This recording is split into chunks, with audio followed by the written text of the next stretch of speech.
Hi students, hearty welcome to English Grammar Videos Translations Telugu to English Part 9 by Mr. Ramu 9390495239. My dear students, Telugu వాక్యాలను ఇంగ్లీష్లో మార్చడం జాగ్రత్తగా చూడండి. R1 వాక్యం, R2, R3, S1, S2, S3. ముందుగా ఇక్కడ చూడండి, వారు ఈరోజు పరీక్షలు రాస్తున్నారు. వారు ఈరోజు పరీక్షలు రాస్తున్నారు. ఈ చివర ఆ చివర ఈ రెండు మాత్రమే తీసుకోండి, మధ్యలో ఉండేవి తర్వాత చెప్పుకుందాం. వారు అంటే దే. రాస్తున్నారు, రాస్తున్నారు అంటే ఈరోజు కాబట్టి జరుగుతోంది. ఇప్పుడు ఈరోజు జరుగుతుంది కాబట్టి ఇది R1 వాక్యం. R1లో మనం ఉపయోగించే పదాలు ఈజ్ లేదా యామ్ లేదా ఆర్. ఇక్కడ సబ్జెక్ట్ దే, వారు. దేకు సెట్ అయ్యేటువంటి హెల్పింగ్ వర్బ్ ఏది? They are. రాస్తున్నారు కాబట్టి ఇంగు ఫామ్ తప్పనిసరి. రైటింగ్, రాయుట అంటే రైట్, ఇంగు ఫామ్తో రైటింగ్. They are writing. ఇప్పుడు మధ్యలో చెప్పండి, ఈరోజు పరీక్షలు. ముందుగా ఏమి? The exams. ఎప్పుడు? టైం లాస్ట్కి చెప్పాలండి, టుడే. వారు ఈరోజు పరీక్షలు రాస్తున్నారు. ముందుగా వారు రాస్తున్నారు, ఈ చివర ఆ చివర ఇవి రెండు మాత్రమే చూసుకోవాలి. వారు రాస్తున్నారు, దే ఆర్ రైటింగ్. ఏమి? The exams. ఎప్పుడు? టుడే, ఈరోజు. కాబట్టి వారు ఈరోజు పరీక్షలు రాస్తున్నారు. They are writing the exams today అని చెప్పాలి. అదే మాదిరిగా నిన్న, వారు నిన్న పరీక్షలు రాస్తుండిరి. బాగా చూడండి, రాస్తుండిరి నిన్న. కాబట్టి వారు రాస్తుండిరి. వారు అంటే దే, రాస్తుండిరి అనేది నిన్నటి విషయము, అందులో పాస్ట్ టెన్స్ విషయం కాబట్టి వాజ్ లేదా వర్ ఉపయోగించి ప్లస్ ఇంగు ఫామ్ మాట్లాడాలి. సో ఆ విధంగా దేకు సెట్ అయ్యేది R2లో were. They were writing the exams yesterday. They were writing. ఎందుకు? ఇది R2 వాక్యము, రాస్తుండిరి. నిన్న జరుగుతుండేటువంటి సమస్యను ఈరోజు మనం మాట్లాడడం. సో రాస్తుండిరి ఎప్పుడు? నిన్న. కాబట్టి they were writing the exams yesterday అని చెప్పాలి. ఇది R2 వాక్యం. అలాగే R3 చూడండి, వారు రేపు పరీక్షలు రాస్తుంటారు. వారు దే రాస్తూ ఉంటారు భవిష్యత్తులో, రేపటి విషయం కాబట్టి దే విల్ బి అనాలి. విల్ బి అని ఎందుకు వచ్చింది? ఇది R3 వాక్యం, రాస్తూ ఉంటారు. దే విల్ బి రైటింగ్, రాస్తూ ఉంటారు. ఇంగు ఫామ్ తప్పనిసరి. మీరు R1 రాసినా, R2 రాసినా, R3 రాసినా ఇంగు ఫామ్ తప్పనిసరి. రన్నింగ్ వాక్యాలు అవి, అందుకే ఇంగు ఫామ్ తప్పనిసరి. They will be writing the exams tomorrow. ఈ విధంగా అర్థం చేసుకోవాలి. ఒకటి మనం చూడాల్సింది ఏంటంటే ఈ చివర ఆ చివర ఇవి మాత్రం జాగ్రత్తలు వహించాలి. అందులో మరి వర్బులను చాలా జాగ్రత్తగా మనము మాట్లాడాల్సి వస్తుంది. ఓకే, సో ఆ విధంగా they will be writing the exams tomorrow అని చెప్పాలి. ఎప్పుడు? వారు రేపు పరీక్షలు రాస్తూ ఉంటారు, రేపు. ఇవన్నీ కూడా R1, R2, R3 వాక్యాలు, జరుగుతున్నటువంటి వాక్యాలు. వారు ఈ రోజు పరీక్షలు రాస్తున్నారు. They are writing the exams today. వారు నిన్న పరీక్షలు రాస్తూ ఉండిరి. They were writing the exams yesterday. వారు రేపు పరీక్షలు రాస్తూ ఉంటారు. They will be writing the exams tomorrow. ఈ విధంగా అర్థం చేసుకోవాలి. అదే మాదిరిగా S1 వాక్యం, S2, S3 ఈ మూడు చూద్దాం. వారు ఈరోజు పరీక్షలు రాస్తారు. బాగా చూడండి, వారు ఈరోజు పరీక్షలు రాస్తారు. ఈ చివర ఆ చివర ఈ రెండు మాత్రమే పట్టుకోండి. వారు రాస్తారు, రాస్తారు ఇంకా రాయలేదు, ఈరోజు రాస్తారు. కాబట్టి ఈ వాక్యం S1 జరుగుట్లే, ఈరోజు రాస్తారు అంతే, ఇంకా రాయలే. కాబట్టి ఇది స్టాప్ వాక్యం, అందులో ప్రెజెంట్ టెన్స్, ఈరోజు విషయం. కాబట్టి మనం ఉపయోగించాల్సినటువంటి వర్బు ప్రెజెంట్ టెన్స్ మాత్రమే. సో ప్రెజెంట్ టెన్స్ లో రాయుట అంటే రైట్. దే రైట్ ఏమి? The exams. ఎప్పుడు? Today. They write the exams today. They write the exams today అని చెప్పాలి. ఒకవేళ వారు నిన్న పరీక్షలు రాసేశారు, అయిపోగొట్టారు, ఫినిష్డ్, కంప్లీటెడ్. కాబట్టి వారు అంటే దే అయిపోయినటువంటి సంగతి కాబట్టి ఇది S2 వాక్యం. స్టాప్, అందులో పాస్ట్ టెన్స్ కాబట్టి పాస్ట్ టెన్స్ వాక్యం. అప్పుడు ఏం చెప్పాలి? They wrote the exams. Wrote అని ఎందుకు వచ్చింది ఇక్కడ? రైటింగ్ అంటే రాయడం. సో రాస్తారు అంటే రైట్, రాసేశారు కాబట్టి పాస్ట్ టెన్స్ రైట్ కు పాస్ట్ టెన్స్ రోట్. అప్పుడు ఏమైంది?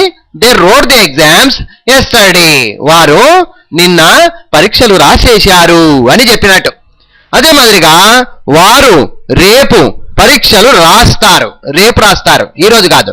వారు రేపు పరీక్షలు రాస్తారు. ఇక్కడ చూడండి, రేపు రాస్తారు కాబట్టి they will write. They will write the exams tomorrow. Future tense లో will plus present tense. They will write the exams tomorrow అని చెప్పాలి. సో ఈ విధంగా అర్థం చేసుకోవాలి. వారు ఈ రోజు పరీక్షలు రాస్తారు, ఇది S1 వాక్యం. కాబట్టి they write the exams today. They write. వారు నిన్న పరీక్షలు రాసేశారు, they wrote the exams yesterday. వారు రేపు పరీక్షలు రాస్తారు, they will write the exams tomorrow. ఈ విధంగా ఒకే వాక్యాన్ని 6 రకాలుగా, R1 గా, R2 గా, R3 గా, S1, S2, S3లుగా ఎలా రాయాలో తెలుసుకోవాలి. మళ్ళీ ఒకసారి చూడండి. వారు ఈ రోజు పరీక్షలు రాస్తున్నారు, they are writing the exams today. వారు నిన్న పరీక్షలు రాస్తుండిరి, they were writing the exams yesterday. వారు రేపు పరీక్షలు రాస్తూ ఉంటారు, they will be writing the exams tomorrow. వారు ఈ రోజు పరీక్షలు రాస్తారు, they write the exams today. వారు నిన్న పరీక్షలు రాసేశారు, they wrote the exams yesterday. వారు రేపు పరీక్షలు రాస్తారు, they will write the exams tomorrow. ఈ విధంగా పూర్తి స్థాయిలో అర్థం చేసుకోవాలి. సో మై డియర్ స్టూడెంట్స్, ఒక నోట్బుక్ లో నీట్గా ఇదే మాదిరిగా రాసుకొని తెలుగు వాక్యాలు మాత్రమే రాసుకోండి. ఇంగ్లీష్ మీరే సొంతంగా రాయండి. అతి కొద్ది కాలంలోనే మీకు చాలా నీట్గా అర్థమైపోతాయి.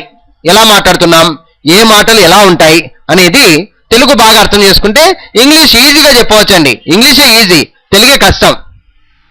తెలుగులో మనం ఏం చేయాలంటే స్టార్టింగ్, ఎండింగ్ ఈ రెండు మాత్రమే చూసుకోవాలి. అదే ఇక్కడ లాజిక్ అండి. Okay students, anyhow I wish you all the best. My dear students, బాగా నీట్గా ఒక నోట్బుక్ లో రాసుకొని ప్రాక్టీస్ చేయండి. మళ్ళీ నెక్స్ట్ పార్ట్ ని చూడండి, ఇంకాస్త వివరాలు తెలుసుకుంటారు. Okay, hi students, hearty welcome to English grammar videos translations Telugu to English part 10 by mister Ramu 9390495239. My dear students, ఇక్కడ జాగ్రత్తగా చూడండి. ముందుగా తెలుగు వాక్యాలను అర్థం చేసుకుంటూ ఇంగ్లీష్లో వాటిని ఎలా ట్రాన్స్లేట్ చేయాలో తెలుసుకుందాం. ముందుగా R1 వాక్యాలు, R2, R3, S1, S2, S3 తెలుగులో ఎలా ఉన్నాయో అర్థం చేసుకుంటూ ఇంగ్లీష్లో కూడా మారుస్తూ వెళ్దాం. ఓకేనా? ముందుగా ఇక్కడ చూడండి, రాముడు ఈరోజు ఇంగ్లీష్ నేర్చుకుంటున్నాడు. రాముడు ఈరోజు ఇంగ్లీష్ నేర్చుకుంటున్నాడు. ఇక్కడ మధ్యలోటి తర్వాత మాట్లాడుకుందాం. ముందుగా స్టార్టింగ్, ఎండింగ్ ఇవి రెండు మాత్రమే పట్టుకోండి. రాముడు ఈరోజు ఇంగ్లీష్ నేర్చుకుంటున్నాడు. రాముడు అంటే రామ, ఇంగ్లీష్లో రామ. నేర్చుకుంటున్నాడు అనేది R1 వాక్యం. ఎందుకంటే ఇప్పుడు నేర్చుకుంటున్నాడు కదా ఈరోజు, కాబట్టి ఇది జరుగుతూ ఉంది. అందులో ఈరోజు విషయం ప్రెజెంట్ టెన్స్ ఇది, కాబట్టి ఇది R1 వాక్యం. R1 వాక్యం కాబట్టి R1 లో మనం ఉపయోగించేటువంటి హెల్పింగ్ వర్బ్లు ఏవి? ఈజ్ లేదా యామ్ లేదా ఆర్ ప్లస్ ఇంగ్ ఫామ్ తప్పనిసరి. ఓకే, అప్పుడు సబ్జెక్టు రామ. రామకు సెట్ అయ్యేది R1 లో is. Rama is plus ing form నేర్చుకొనుట అంటే లర్న్. లర్న్కు ఇంగ్ ఫామ్ లర్నింగ్. సో ఆ విధంగా రామ ఈజ్ లర్నింగ్. ఏమి, ఎప్పుడు? ఇక్కడ ఉన్నాయి చూడండి, ఈరోజు ఇంగ్లీష్. ఇప్పుడు చెప్పండి, రామ ఈజ్ లర్నింగ్, రాముడు నేర్చుకుంటున్నాడు. రామ ఈజ్ లర్నింగ్ ఏమి? ఇంగ్లీష్. ఎప్పుడు? ఈరోజు, today. So Rama is learning English today అని చెప్పాలి. రాముడు ఈరోజు ఇంగ్లీష్ నేర్చుకుంటున్నాడు. Rama is learning English today అని చెప్పాలి. ఇది R1 వాక్యం. R2లో రాముడు నిన్న ఇంగ్లీష్ నేర్చుకుంటుండెను. బాగా చూడండి, రాముడు నిన్న ఇంగ్లీష్ నేర్చుకుంటుండెను. నిన్న, ఈరోజు కాదు, నిన్న. కాబట్టి రామ నేర్చుకుంటుండెను అనేది R2 వాక్యం. కాబట్టి R2లో మనం ఉపయోగించేటువంటి పదాలు వాజ్ లేదా were plus ing form. Was లేదా వర్ ప్లస్ ఇంగ్ ఫామ్. అప్పుడు ఏమవుతుంది? Rama was learning English yesterday. Rama was learning అని ఎందుకంటున్నాం ఇక్కడ?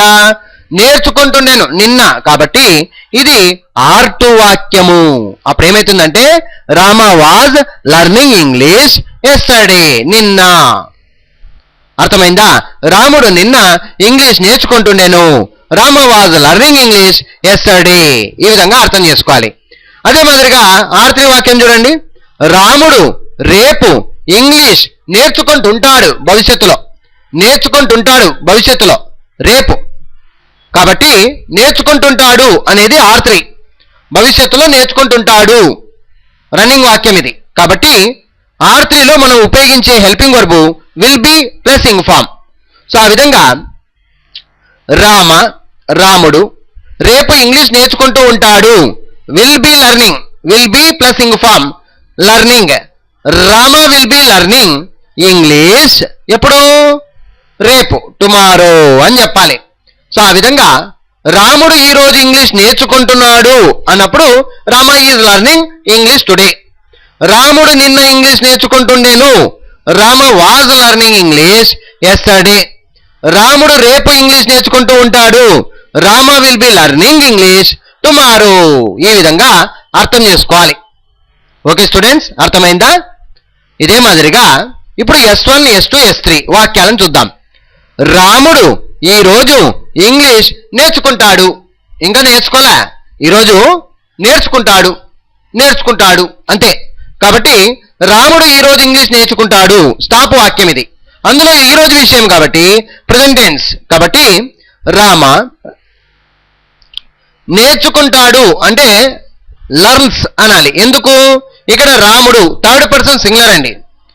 రాముడు మూడవ వ్యక్తి థర్డ్ పర్సన్ సింగులర్ కాబట్టి ప్రెజెంట్ టెన్స్ మనం మాట్లాడేటప్పుడు ఆ ప్రెజెంట్ టెన్స్ వర్బునకు ఎస్ చేర్చి మాట్లాడాలి. అందుకే ఎస్ పెట్టడం జరిగింది ఇక్కడ. అది విద్యార్థులు గమనించాలి. రామ లర్న్స్ అనాలి. రామ లర్న్ అనకూడదండి, తప్పు. ఓకే, రామ లర్న్స్ ఎందుకు? నేర్చుకుంటాడు, S1 వాక్యం. ప్రెజెంట్ టెన్స్ మాత్రమే చెప్పాలి. ప్రెజెంట్ టెన్స్ మాత్రమే చెప్పాలి. సో అప్పుడు ఏమవుతుంది? Rama learns English today. ఎప్పుడు? ఈరోజు. Learns English today. Rama learns English today అని చెప్పాలి. ఎప్పుడు? ఈరోజు. రాముడు ఈరోజు ఇంగ్లీష్ నేర్చుకుంటాడు. Rama learns English today. Simple గా చెప్పాలి. ఇది స్టాప్ వాక్యం అండి, S1 వాక్యం ఇది. ప్రెజెంట్ టెన్స్ మాత్రమే చెప్పాలి. నేర్చుకుంటాడు అన్నాడు కాబట్టి. ఒకవేళ నిన్న రాముడు నిన్న ఇంగ్లీష్ నేర్చుకున్నాడు, కంప్లీట్ చేశాడు, నేర్చేసుకున్నాడు, ఎలాగైనా అర్థం చేసుకోవచ్చు. రాముడు నిన్న ఇంగ్లీష్ నేర్చుకున్నాడు కాబట్టి S2 వాక్యం ఇది, పాస్ట్ టెన్స్. అప్పుడు ఏమని చెప్పాలంటే లర్న్ కి పాస్ట్ టెన్స్ ఏంటి? Learned. Rama learned English yesterday. Rama learned English yesterday అని చెప్పాలి. లర్న్డ్ ఎందుకు వచ్చింది ఇక్కడ అంటే S2 వాక్యం, పాస్ట్ టెన్స్ లో లర్న్డ్. అర్థమైందా? నేర్చుకున్నాడు కాబట్టి. ఇంకా నేర్చుకుంటాడు అంటే లర్న్స్ అన్నాం. నేర్చుకున్నాడు కాబట్టి లర్న్డ్ అంటున్నాం. అర్థమైందా? అదే మాదిరిగా S3లో రాముడు రేపు ఇంగ్లీష్ నేర్చుకుంటాడు. రేపు, ఈరోజు కాదండి, రేపు నేర్చుకుంటాడట. కాబట్టి రామ విల్ లర్న్ అని చెప్పాలి. విల్ లర్న్ ఎందుకు వచ్చింది? ఇది S3 కాబట్టి ఫ్యూచర్ మాట్లాడాలి. ఫ్యూచర్ లో విల్ ప్లస్ ప్రెజెంట్ టెన్స్ ఉంటుంది, గుర్తుంచుకోండి. Will plus present tense, will plus learn. Rama will learn English tomorrow. ఎప్పుడు? రేపు, భవిష్యత్తు. అందుకే ఇది S3. అర్థమైందా స్టూడెంట్స్? మళ్ళీ ఈ వీడియోని చూసి మళ్ళీ అర్థం చేసుకుంటే ఈజీగా అర్థమవుతుంది. మీరు ఒక 4-5 సార్లు చూడండి, ఈజీగా అర్థమవుతుంది. మరొకసారి చెప్తున్నాను, జాగ్రత్తగా చూడండి. రాముడు ఈరోజు ఇంగ్లీష్ నేర్చుకుంటున్నాడు కాబట్టి రామ ఈజ్ లర్నింగ్, R1 వాక్యం. నేర్చుకుంటున్నాడు, Rama is learning English today. రాముడు నిన్న ఇంగ్లీష్ నేర్చుకుంటుండేను. ఇక్కడ చూడాలి మనం, ఇక్కడ కాదండి, ఇక్కడ చూడాలి. నేర్చుకుంటుండేను. Rama was learning English yesterday. Was learning ఎందుకు వచ్చింది? నేర్చుకుంటుండేను, R2 వాక్యం కాబట్టి. అలాగే రాముడు రేపు ఇంగ్లీష్ నేర్చుకుంటూ ఉంటాడు, భవిష్యత్తు నేర్చుకుంటూ ఉంటాడు, will be learning. Will be learning ఎందుకు? R3 వాక్యం ప్లస్ ఇంగ్ ఫామ్ తప్పనిసరి, will be plus ing form. Rama will be learning English tomorrow. అర్థమైందా? అదే మాదిరిగా S1 వాక్యం చూద్దాం. రాముడు ఈరోజు ఇంగ్లీష్ నేర్చుకుంటాడు. బాగా చూడండి, రాముడు ఈరోజు ఇంగ్లీష్ నేర్చుకుంటాడు. ఇది S1 వాక్యం ఇది. కాబట్టి Rama learns, third person singular అండి రామ. అందుకని మరి ప్రెజెంట్ టెన్స్ వర్బునకు తప్పనిసరిగా ఎస్ చేర్చి మాట్లాడాలి. రామ లర్న్స్ ఇంగ్లీష్ టుడే అని చెప్పాలి. రాముడు నిన్న ఇంగ్లీష్ నేర్చుకున్నాడు అన్నప్పుడు రామ లర్న్ట్ ఇంగ్లీష్ ఎస్టర్డే. రాముడు రేపు ఇంగ్లీష్ నేర్చుకుంటాడు, Rama will learn English tomorrow. ఈ విధంగా అర్థం చేసుకోవాలి. సో మై డియర్ స్టూడెంట్స్, ఒక నోట్బుక్లో నీట్గా రాసుకొని చక్కగా ప్రాక్టీస్ చేయండి. Okay students, I wish you all the best. High students, hearty welcome to English grammar videos translations Telugu to English part 11 by Mr. Ramu 9390495239. My dear students, ఇక్కడ తెలుగు వాక్యాలను అర్థం చేసుకుంటూ వాటిని ఇంగ్లీష్లో ఎలా మార్చాలో చూద్దాం. ముందుగా R1, R2, R3, S1, S2, S3 Telugu వాక్యాలు ఎలా ఉంటాయో బాగా గమనిస్తూ వాటిని అలాగే ఇంగ్లీష్లో ఎలా చెప్పాలో చక్కగా నేర్చుకోండి. ముందుగా ఇక్కడ జాగ్రత్తగా చూడండి. బస్సు ఈరోజు వేగంగా వెళ్తున్నది. బస్సు ఈరోజు వేగంగా వెళ్తున్నది. ముందుగా ఈ చివరన ఆ చివరన ఈ రెండు మాత్రమే చూడండి, మధ్యలోటివి తర్వాత చెప్పుకుందాం. బస్సు అంటే బస్, వెళ్తున్నది వెళ్తున్నది కదా, ఈరోజు వెళ్తున్నది కాబట్టి ఇది R1 వాక్యం. అప్పుడు ఈజ్ లేదా యామ్ లేదా ఆర్ ప్లస్ ఇంగ్ ఫామ్. ఆ విధంగా బస్ ఈజ్, బస్సుకు సెట్ అయ్యేది ఈజ్, R1 వాక్యం కాబట్టి వెళ్తున్నది వెళ్తున్నది కాబట్టి bus is plus ing form. Going, వెళ్ళుట అంటే గో, ఇంగ్ ఫామ్తో గోయింగ్, బస్ ఈజ్ గోయింగ్. ఇప్పుడు మధ్యలోటి తీసుకోండి. ఈ రోజు వేగంగా, వేగంగా very fast, bus is going very fast. ఏ రోజు? ఈ రోజు కాబట్టి టుడే. టైం లాస్ట్ కండి, అంతే, వేరేదేం లేదు. టైం లాస్ట్కి చెప్పండి. Bus is going very fast today. Bus is going fastly today అని చెప్పినా తప్పులేదు. ఓకే స్టూడెంట్స్, బస్సు ఈరోజు వేగంగా వెళ్తున్నది. Bus is going very fast today. ఏం లేదండి, ఇటుపక్క అటుపక్క, ఈ చివర ఆ చివర, ఈ రెండు మాత్రమే చూసుకుంటే అందులో వర్బ్ క్రియ చేసేటువంటి పనిని బాగా గమనించినట్టయితే వెళ్తున్నది ఇది రన్నింగ్ ప్రెజెంట్ కాబట్టి R1 వాక్యము. కాబట్టి is am are plus ing form అనే సూత్రాన్ని ఉపయోగించుకోవాలి. ఆ విధంగా bus is going very fast today అని చెప్పడం జరిగింది. అదే మాదిరిగా బస్సు నిన్న వేగంగా వెళ్తుండెను. బస్సు నిన్న వేగంగా వెళ్తుండెను. వెళ్తుండెను అనేది R2 వాక్యం. నిన్న జరుగుతూ ఉన్నటువంటి విషయాన్ని ఈరోజు మనం డిస్కస్ చేసుకోవడం. వెళ్తుండెను, వెళ్తుండెను అనేది R2 వాక్యం కాబట్టి బస్ వాజ్ గోయింగ్ అని చెప్పాలి. ఎందుకు వాజ్ వచ్చింది ఇక్కడ అంటే వాక్యము R2 వాక్యం ఇది. వెళ్తుండెను అనేది R2 కాబట్టి బస్సుకు సెట్ అయ్యేది was plus going ing form. వెళ్ళుట అంటే go, going. Bus was going very fast yesterday. Bus was going fastly yesterday అని చెప్పినా తప్పులేదు. అదే మాదిరిగా R3 వాక్యం అయితే వెళ్తుంటుంది అని చెప్పాల్సి వస్తుంది. బస్సు రేపు వేగంగా వెళ్తుంటుంది. ఈ చివరన బాగా గమనించాలి మనం క్రియలను, అప్పుడైతేనే ఇంగ్లీష్ కరెక్ట్గా మాట్లాడతామండి. బస్సు రేపు వేగంగా వెళ్తూ ఉంటుంది భవిష్యత్తులో, ఇది R3 కాబట్టి బస్ విల్ బీ గోయింగ్ అని చెప్పాలి. R3లో సూత్రము will be plus ing form. ఆ విధంగా bus will be going very fast tomorrow. ఎప్పుడు ఇది? రేపు. Bus will be going very fast tomorrow. ఈ విధంగా అర్థం చేసుకోవాలి. బస్సు ఈ రోజు వేగంగా వెళ్తున్నది అన్నప్పుడు bus is going very fast today. Bus నిన్న వేగంగా వెళ్తుండెను అన్నప్పుడు bus was going very fast yesterday. Bus రేపు వేగంగా వెళ్తూ ఉంటుంది, bus will be going very fast tomorrow అని ఈ విధంగా అర్థం చేసుకోవాలి. అదే మాదిరిగా బస్సు ఈ రోజు వేగంగా వెళ్తుంది, వెళ్తుంది ఇంకా వెళ్ళలా, వెళ్తుంది ఈ రోజు వెళ్తుంది.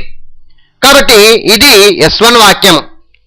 బస్సు ఈరోజు వేగంగా వెళ్తుంది అనేది S1 వాక్యం. ఇది వెళ్తున్నది అంటే ఇది R1, వెళ్తుంది అంతే, వెళ్తుంది ఇంకా వెళ్ళలా, వెళ్తుంది కాబట్టి ఇది S1. S1లో ఉపయోగించే వర్బు ఓన్లీ ప్రెజెంట్ టెన్స్ గా మాత్రమే ఉండాలి. No ing form, no is am are, no was were, no will be. ఆ విధంగా బస్సు గోస్ అని చెప్పాలి, ఓన్లీ ప్రెజెంట్ టెన్స్. కానీ ఇక్కడ గోస్ అని ఎందుకు వచ్చింది అంటే బస్సు థర్డ్ పర్సన్ సింగులర్, అలాగే వర్బ్ ఉపయోగిస్తున్నది ప్రెజెంట్ టెన్స్ అయితే దానికి తప్పనిసరిగా ఎస్ లేదా ఈఎస్ అని జోడించాలి. అది రూల్ అండి. ప్రెజెంట్ టెన్స్ లో మాత్రమే, S1 లో మాత్రమే ఈ కాన్సెప్ట్ ఉంటుంది. బస్సు గోస్ అనాలి, బస్సు గో అనకూడదు. బస్సు గోస్ అనాలి, GOES goes. Bus goes very fast today, ఈరోజు బాగా వేగంగా వెళ్తుంది, బస్సు ఈరోజు వేగంగా వెళ్తుంది అని చెప్పినట్టు. ఒకవేళ వెళ్ళింది అని చెప్పాల్సి వచ్చింది, బస్సు నిన్న వేగంగా వెళ్ళింది. వెళ్ళింది అనేది S2 వాక్యం, అయిపోయినటువంటి విషయం, కంప్లీటెడ్, ఫినిష్డ్.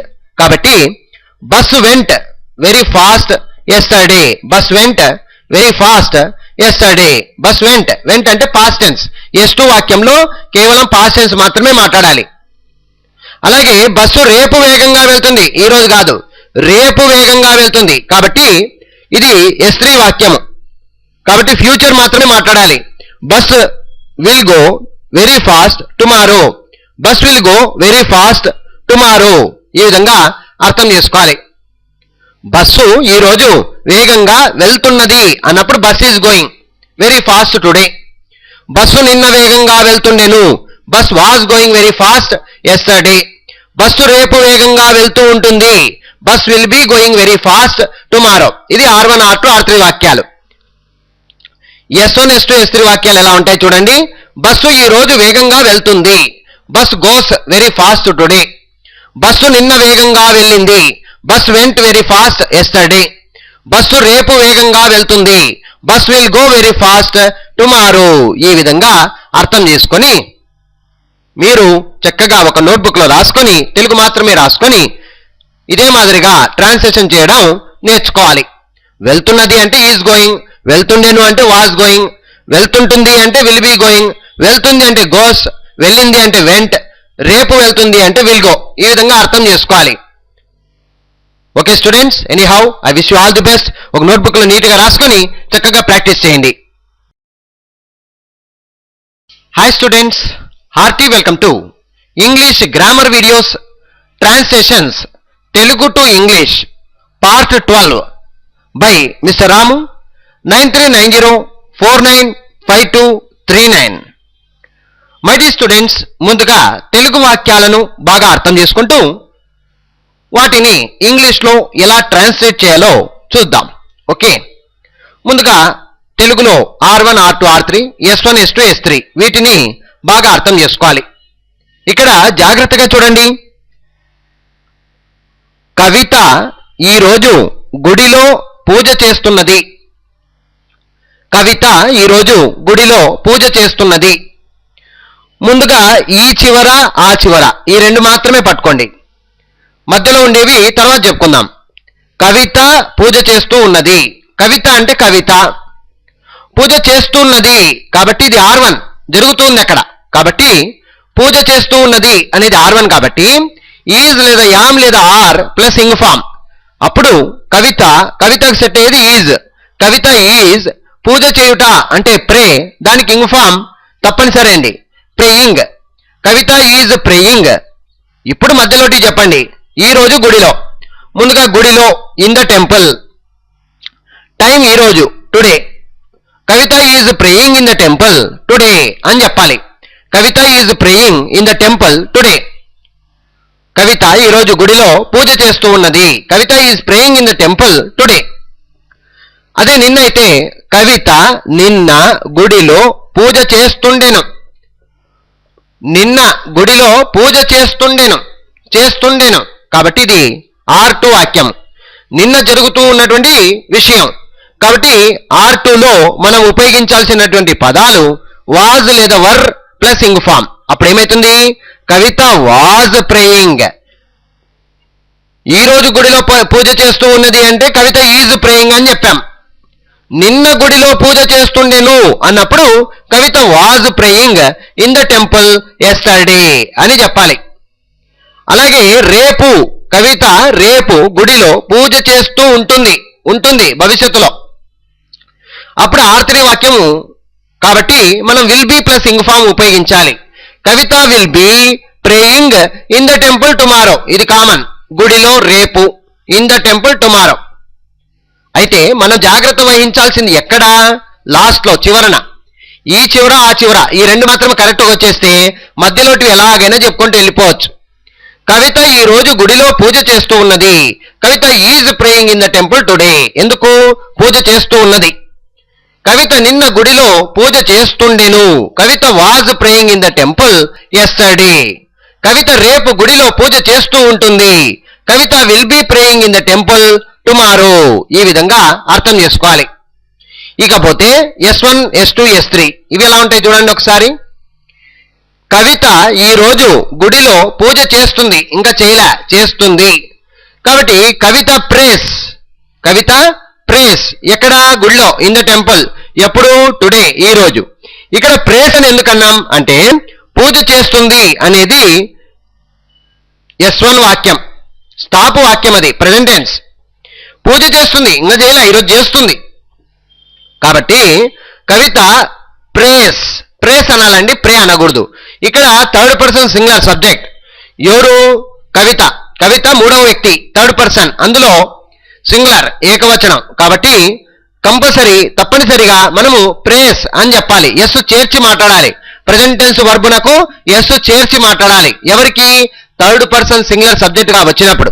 ఆ విధంగా కవిత ప్రే అనకూడదు, కవిత ప్రేస్ అని చెప్పాలి. Kavitha prays in the temple today. ఈ రోజు కవిత ప్రార్థన చేస్తుంది. అదే నిన్నైతే కవిత నిన్న గుడిలో పూజ చేసింది. కవిత ప్రేడ్ అని చెప్పాలి. కవిత నిన్న గుడిలో పూజ చేసింది. కవిత ప్రేడ్ S2 వాక్యం ఇది. పూజ చేసింది, కంప్లీటెడ్, ఫినిష్డ్. కాబట్టి పూజ చేసింది అన్నప్పుడు Kavitha prayed in the temple yesterday అని చెప్పాలి. అదే అయితే రేపు, కవిత రేపు గుడిలో పూజ చేస్తుంది. రేపు చేస్తుంది, ఈరోజు కాదు. కాబట్టి కవిత విల్ ప్రే అని చెప్పాలి. ఫ్యూచర్. S3 అయితే ఫ్యూచర్, S2 అయితే ఓన్లీ పాస్ట్ టెన్స్, S1 అయితే ప్రెజెంట్ టెన్స్. స్టాప్ వాక్యాలను మాట్లాడేటప్పుడు no ing form, no is am are, no was were, no will be. అర్థమైందా స్టూడెంట్స్? ఓకేనా? S1 అంటే ఓన్లీ ప్రెజెంట్ టెన్స్, S2 అంటే ఓన్లీ పాస్ట్ టెన్స్, S3 అంటే ఓన్లీ ఫ్యూచర్ టెన్స్. ఆ విధంగా కవిత ఈ రోజు గుడిలో పూజ చేస్తున్నది R1. Kavitha is praying in the temple today. Kavitha నిన్న గుడిలో పూజ చేస్తుండెను was praying in the temple yesterday. Kavitha రేపు గుడిలో పూజ చేస్తూ ఉంటుంది. Kavitha will be praying in the temple tomorrow. Kavitha ఈ రోజు గుడిలో పూజ చేస్తుంది. Kavitha prays in the temple today. Kavitha నిన్న గుడిలో పూజ చేసింది. Kavitha prayed in the temple yesterday. Kavitha రేపు గుడిలో పూజ చేస్తుంది. Kavitha will pray in the temple tomorrow. ఈ విధంగా అర్థం చేసుకొని బాగా ఒక నోట్బుక్ లో రాసుకొని తెలుగు మాత్రమే ఇంగ్లీష్ లో మీరే సొంతంగా చెప్పడానికి ప్రయత్నించండి. ఓకే స్టూడెంట్స్, ఎనీహౌ బాగా మీరేం చేయాలంటే లాస్ట్ది బాగా చూడాలి. మీరు వర్బులు, క్రియలను బాగా అర్థం చేసుకోవాలి. ఇక్కడేనండి మనం తప్పు చేసేది. పూజ చేస్తున్నది, పూజ చేస్తుండెను, పూజ చేస్తూ ఉంటుంది, పూజ చేస్తుంది, పూజ చేసింది, పూజ చేస్తుంది రేపు. కాబట్టి ఇలాంటి మరి ఈ వర్బులను, క్రియలను బాగా అర్థం చేసుకున్నప్పుడే మన ఇంగ్లీష్ కరెక్ట్ గా మాట్లాడడానికి అవకాశం ఉంది. Anyhow my dear students, notebook లో రాసుకొని చక్కగా ప్రాక్టీస్ చేయండి. I wish you all the best.